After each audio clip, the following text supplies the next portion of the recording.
दोस्तों, यह बात तो हम अच्छी तरह से जानते हैं कि आज पूरी दुनिया भर में फैली हुई है बीमारी कोरोना वायरस कहीं और से नहीं बल्कि चाइना से ही निकली है।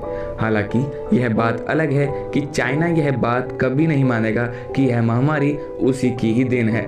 और दोस्तों, यह बताते हुए मुझे बिल्कुल भी अच्छा नहीं लग रहा है कि आज इस बीमारी ने अब तक 5,30,000 से भी ज़्यादा जानें पूरी दुनिया में ले ली हैं। और ऐसे में जहां सभी की अर्थव्यवस्था तक बिगड़ी पड़ी है, जहां लोग अपने अपने घरों से बाहर ना निकलने के लिए मजबूर हैं, लेकिन वहीं चाइना को कोई फ़र्क नहीं पड़ रहा है। दोस्तों, चाइना आज भी लगातार अपनी इकोनॉमिक को प्रतिदिन मजबूत करता जा रहा है।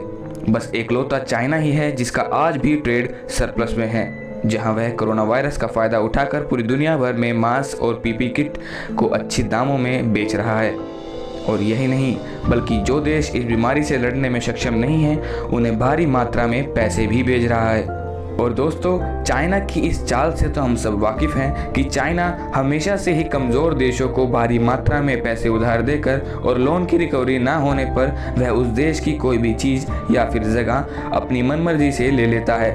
और यहीं दूसरी तरफ अगर कोई देश इस महामारी से अपने आप को संभाल पाया है तो चाइना को यह भी हजम नहीं हो रहा है। तभी तो उसने पिछले कुछ दिनों में नेपाल को भारत के खिलाफ ज़मीनी विवाद में उकसाया।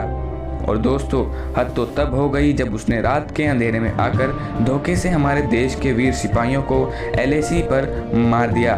मगर दोस्तों, हम उस दिन भी नहीं हारे थे, क्योंकि हमारे तो 20 जवान शहीद हुए थे, मगर उनके 42 जवान।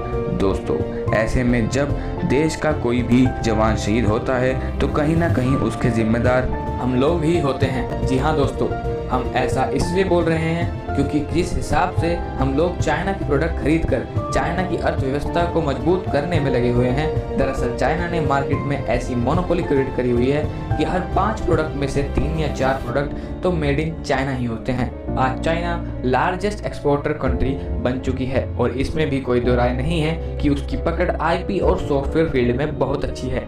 मगर दोस्तों, कभी आपने यह सोचा है कि जो चाइना अपने ऐप्स को पूरी दुनिया भर में फैला रहा है वह खुद क्या इस्तेमाल करता होगा? तो हम आपको बता दें कि चाइना में फेसबुक, इंस्टाग्राम, व्हाट्सएप जैसे सभी ऐप पर प्रतिबंध है। आपको चाइना में इन सभी ऐप्स के क्लोन देखने को मिल जाएंगे और जिस कारण इन कंपनियों को भारी मात्रा में उनके यूजर्स को कम होने का नुकसान पड़ रहा है।